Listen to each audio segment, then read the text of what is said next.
Uma coisa legal de perceber em Pantera Negra é que os personagens e os cenários se afastam do clichê ocidental e branco. Com isso, vários elementos presentes no filme baseiam-se em culturas do continente africano. Por exemplo, o comprimento que vemos várias vezes representado no filme baseia-se no comprimento do deus Osíris egípcio. Já as pinturas no rosto são bem comuns em nações africanas.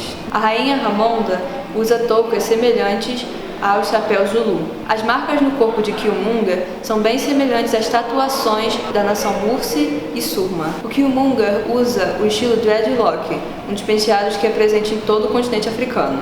Os guerreiros Maasai são famosos por suas madeixas vermelhas. Já a língua falada no filme é real, o Xhosa, que faz parte dos 11 idiomas oficiais da África do Sul. E olha essas cores aqui, são as cores que fazem parte da bandeira pan-africana. Sobre as mulheres, elas têm grande destaque no filme. Vários personagens são guerreiras e corajosas.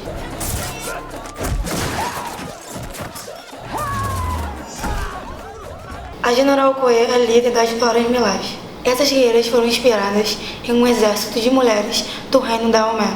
Já a Nakia é uma ativista. Ramonda, a rainha-mãe, ela representa a ancestralidade e as tradições. E Shuri, irmã do Pantera Negra, é uma grande cientista. Não se assusta pessoas assim, colonizador. Embora a atriz na vida real seja antivacina. Ironia, né? Voltando ao filme, temos várias mulheres negras que não seguem o padrão de beleza branco europeu. E como falaram antes de mim, o filme se inspira no continente africano e as suas milhares de culturas. Essa cena aqui lembra as construções históricas do Mali. Já o trono do T'Challa, o Pantera Negra, se refere a um trono de uma cidade da Nigéria. Essa cena também lembra a foto do líder das Panteras Negras. Prof, na real os personagens que mais lembram o partido do Pantera Negra são o Killmonger e o seu pai. Em primeiro lugar, era pelos temas que mobilizavam eles, que eram os mesmos que mobilizavam os militantes Panteras Negras. O Killmonger é um personagem que se mostra indignado a todo tempo por conta da história de opressão a qual os negros sofreram, que até uma fala dele remete ao passado escravocrata. Só me joga no oceano, com meus ancestrais que saltaram dos navios, já que a escravidão era pior que a morte. Reparem bem nessa cena do museu. Nessa cena, o Killmonger denuncia o imperialismo. Soldados britânicos levaram de Benin, mas é de Wakanda. Não esquenta não, eu levo embora e tá resolvido. Esses itens não serão vendidos. Como acha que seus ancestrais conseguiram isso? Acha que pagaram um preço justo? Ou que eles tiraram igual tiram tudo o que querem? Senhor vai ter que se retirar. Todos esses seguranças aqui me vigiando desde que eu entrei, mas não tá checando o que põe no seu corpo, né? Tá legal, colega, já deu. A peça no Museu Europeu representa toda a exploração e saques que ocorreram no continente africano. Ele também denuncia o racismo, que por ser negro, ele é o mais vigiado pelos seguranças. Já o pai do Killmonger, ele era revoltado pelo encarceramento em massa da população negra e o assassinato de lideranças negras. Os líderes deles foram assassinados.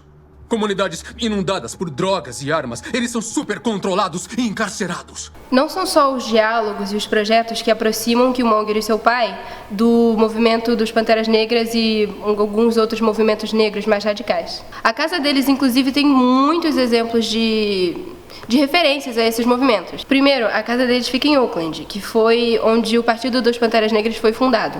Nas paredes da casa tem uma foto, que é do Hugh Newton, que foi o fundador do Partido dos Panteras Negras. Também tem um quadro feito pelo Emory Douglas, que foi o ministro da Cultura do Partido dos Panteras Negras. O próprio visual do pai do Killmonger é inspirado no rapper, do Tupac Shakur, que a mãe foi membro do Partido dos Panteras Negras e ela foi inclusive presa pela atividade no partido. Também tem nas paredes da casa álbuns de um grupo de rap militante chamado Public Enemy. Isso, a gente chegou num ponto muito importante do filme, que é quando fica central o paradoxo ali entre os dois posicionamentos ideológicos que tem no filme, sabe? A gente tem o Killmonger e o pai dele, o N'Jobu, se ligou? Que tem os pensamentos que se aproximam mais dos movimentos norte-americanos negros mais radicais, sabe? Como os próprios Panteras Negras. E esses personagens que chegam mais próximo a esse tipo de pensamento, que era desse pensamento desse movimento negro norte-americano, são os personagens que são veementemente combatidos, sabe? No passado, a gente teve quando o T'Chaka, o pai do T'Challa, mata o N'Jobu, seu próprio irmão ali, e no futuro, a gente tem o T'Challa matando seu primo, sabe? Então, tipo, meio que esse ciclo continua a ser combatido e precisa ser combatido, sabe? E tanto o N'Jobu quanto o Killmonger tinham pensamentos e propostas que meio que se associavam a como combater o racismo com um pensamento muito violento e ditatorial, sabe? Em todo o planeta, por não ter ferramentas para lutar, o nosso povo sofre demais. Com armas de vibranium, eles poderiam sobrepujar cada nação e o Wakanda governaria todas do jeito certo. Sei como os colonizadores pensam. Vamos usar sua estratégia contra eles. Vamos mandar armas de vibranium para nossos cães de guerra. Vão armar as pessoas oprimidas em todos os lugares, para que elas se ergam e matem os que estão no poder. E os filhos deles e qualquer um que fique ao lado deles. O mundo vai começar do zero e dessa vez estaremos no topo. E aí a gente tem o próprio mecanismo ideológico do cinema, sabe? Que mostra eles criticando o racismo de uma forma ferrenha e bruta, tal qual como deve ser criticado, mas ao mesmo tempo tendo como alternativa um período bastante ditatorial e violento também, sabe? O sol nunca vai se pôr no nosso império. Olha essa última frase, que ele fala que o sol nunca vai se pôr em Wakanda, sabe? Tipo, essa era uma frase bastante usada no Império Britânico, sabe? Então a gente tem aí, ó, o artifício que eu acabei de falar. O artifício ideológico do cinema bota o Killmonger no mesmo patamar que o imperialista que ele tanto criticou. Então olha todas as características que a gente tem do Killmonger como vilão de fato, sabe? Tipo, ele mata a própria namorada, ele mata pessoas rendidas, ele se associa ao vilão, ele maltrata e mata idosos e ele não respeita nem a própria tradição de Wakanda, de África, na qual ele quer que seja a grande potência do mundo, sabe? Não é à toa que ele é combatido pelo herói do filme. Então, a gente tem mais uma vez aí o vilão que tem que ser combatido, é coincidentemente o mais próximo ao viés que critica o racismo dos movimentos negros radicais norte-americanos, sabe? Então, como a gente viu no episódio 8, sabe qual é? Hollywood tem como uma principal característica vilanizar, marginalizar, tornar como algo que deva ser combatido qualquer coisa que seja o oposto à ordem vigente, sabe? Nesse caso, o Killmonger dá até uma certa amenizada, que ele fala que ele teve que matar os próprios irmãos nessa própria terra porque ele foi treinado pelos Estados Unidos, entende? Entrou para os fuzileiros e foi direto para o Afeganistão, onde acumulou mortes confirmadas como num videogame. A unidade dele trabalhava com a CIA para desestabilizar outras nações. E ao mesmo tempo, a gente tem, tipo, uma amenizada dentro de outra amenizada, sabe? Enquanto que o Killmonger, ele fala que ele é todo esse avesso porque ele foi treinado pelas forças estadunidenses e tal, forças especiais, a gente tem um militar da CIA que é colocado dentro de Wakanda e é visto como mocinho também. Então ele também foi treinado pelas forças especiais, só que ele seguiu o caminho do bem, sabe? Então o tom crítico que o Killmonger colocou anteriormente fica mais suave, entende?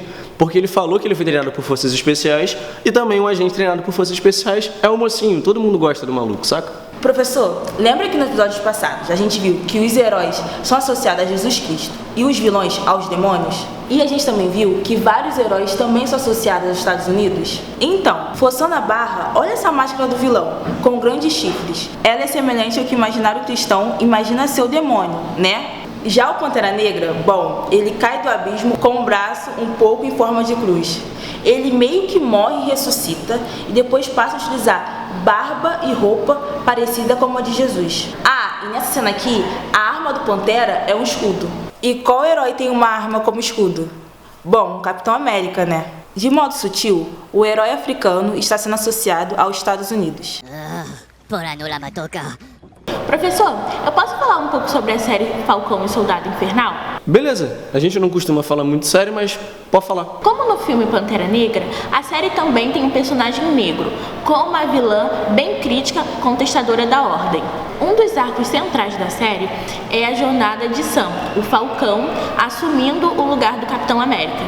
Mas o Falcão hesita em assumir o lugar do Capitão América. O legado desse escudo é complicado, para não dizer outra coisa. Mas afinal, o que foi a América para negros como ele? Já vimos aqui que foi uma história de escravização e opressão racista. Inclusive na série, a gente tem uma cena em que o Falcão e o soldado estão discutindo e o Falcão acaba tomando uma dura da polícia. O universo Marvel nunca tinha retratado o racismo dessa forma. Inclusive tem sido pauta na sociedade norte-americana, o racismo na abordagem policial. Nessa jornada do Sam, ele conhece o idoso Isaiah, que como Steve Rogers também tomou o soro do super soldado. Ele também conta que ele e a tropa dele sofreram várias experiências, sendo que ele foi o único sobrevivente. Ele voltou da guerra e disse que encontrou cruzes em chamas. As cruzes em chamas seriam em referência às ações racistas da organização Ku Klux Klan. E o Isaiah seria indo prisioneiro por 30 anos, passando por dolorosas experiências. E assim, a história do Isaiah representa toda a discriminação e violência que o povo negro vem passando ao longo de séculos. E a história das experiências feitas no Isaiah é parecida com uma história real. O Serviço de Saúde Pública dos Estados Unidos fez um experimento com homens negros na cidade do Alabama. Uma parte foi infectada com sífilis e outra não. E nenhum dos pacientes sabiam que tinham sífilis ou dos efeitos colaterais da experiência, que levariam muitos à morte. O experimento com cobaias humanas negras só foi interrompido na década de 70 e já era desenvolvido há décadas. Então, a série Falcão trata diretamente da história racista norte-americana. Na série, existem outros arcos narrativos. De lado, a gente tem o personagem John Walker, que assume, antes do Sam, a identidade e o escudo do Capitão América. Ele também é visto como um militar, mais descontrolado e mais violento. De outro lado, a gente tem o grupo das Apátridas, liderado pela Carly. Esse grupo basicamente tem preocupações sociais. Eles ajudam refugiados, roubam vacinas para poder ajudar os outros. Na série, nós vemos representados vários problemas com o mundo depois do blip que nós vemos em Guerra Infinita e Ultimato. A Carly, ela se mostra particularmente muito preocupada com os mais pobres e bastante revoltada com as grandes empresas e os mais ricos. These corporations and the beasts who run them, they're the supremacists. The people I'm fighting are trying to take your home, Sam. Quando a Carly fala em bancos roubando casas, ela faz uma clara referência à crise econômica de 2008, quando pessoas endividadas perdiam suas casas para os bancos. E exatamente como vimos em Pantera Negra, justamente a personagem que é mais crítica é tida como vilã e é combatida pelo herói. Na série, ela é tida como violenta, terrorista, está sempre disposta a matar e, obviamente, se une a criminosos. Ainda tinha gente lá. É a única língua que essas pessoas entendem. Então, a gente tem tanto a Carly quanto o Killmonger, sacou? Que tem, pensamentos que são opositores e críticos à ordem vigente. E o que acontece com esses personagens? Mais uma vez, são colocados como vilões que devem ser combatidos. Sabe? O que a gente viu do Falcão até agora é que ele é um meio termo entre o John Walker, sabe? Que é truculento e bruto, saca? Mas não tem tanto viés social assim. E a Carly, sabe? Que é radical e partidária, entende? E o Falcão até diz que ele concorda com os pensamentos da Carly, sabe? Mas ele não concorda com os métodos dela. Então, por hora, o que a gente tem até aqui? Que o Falcão vai ser esse divisor de água entre os dois que foi mostrado na série. No final, ele faz um discurso para as autoridades, né, para eles serem mais sensíveis às reivindicações da Carly e do grupo Apátrida, sabe? Professor, posso falar algumas coisas da série? Sobre o Falcão, ele diz ser contra a Carly porque ela mata pessoas. Mas olha ele nessa cena da Guerra Civil.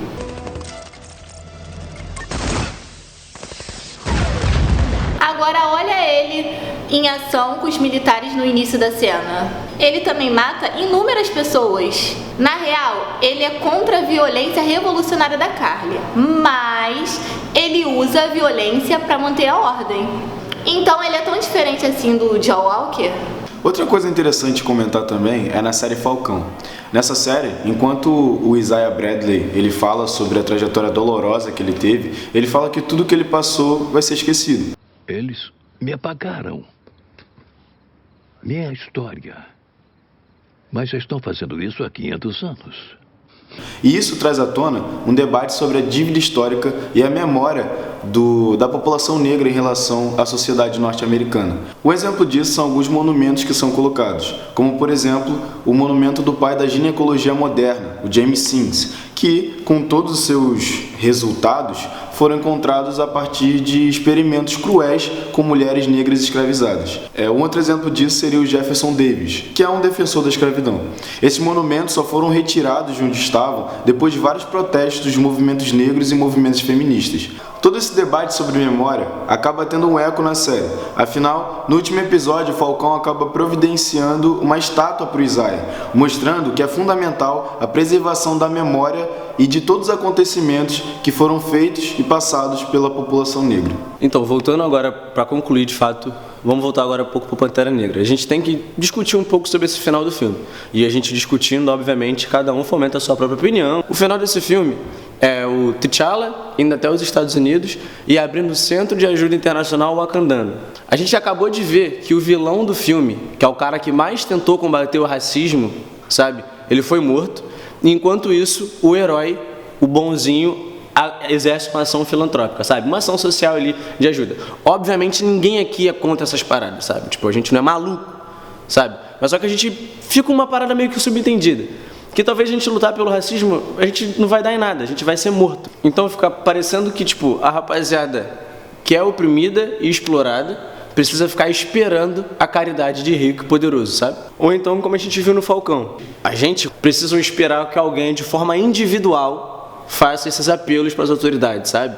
Essas solicitações para as pessoas que podem mudar alguma coisa. Mais uma vez, de forma individual, sabe? Tipo, tomando a voz e falando por todos nós ali. Foi o movimento individual ou a ajuda de algum magnata rico que acabou com as leis segregacionistas, ou foi um movimento coletivo? Foram movimentos individuais ou a ajuda de alguém que detém grande parte de recurso financeiro que fez com que as pessoas conseguissem votar nos Estados Unidos, ou foi um movimento coletivo que conseguiu essa parada? Foi um movimento individual ou, mais uma vez, a ajuda de quem detém recurso financeiro que ajudou a tirar essas estátuas desses fascínoras, fascistas e parasitas de praças públicas, ou foi um movimento coletivo, sabe?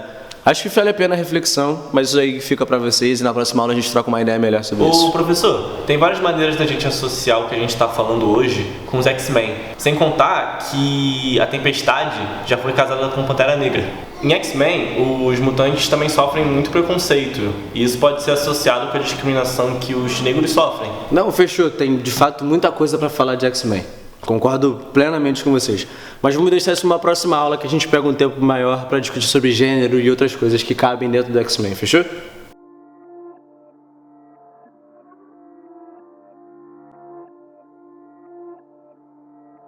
Black Panther e Bambê meu rei. Pra chegar no trono, desafio, claro que ganhei. Derrubando o corpo do nazi da KKK. Nós por nós, sempre foi a nossa lei. Forte como o Okoye, honrando meus traços. Se mataria por meu povo, sem hesitar. Leal como Lord Mbaku, força nos meus braços. Não para na frente, gorila vai passar. Não me rendi, nem morri, tô de pé, irmão. Some daí, te faço cair, seguindo a tradição. Nunca perdi, tô sempre aqui, meu povo é a razão. Se ronca muito, vai ver minha gente só do chão. Como acha que seus ancestrais conseguiram isso? Acha que pagaram um preço justo? Ou que eles tiraram igual tiram tudo que querem? Meu sangue tem histórias e glórias.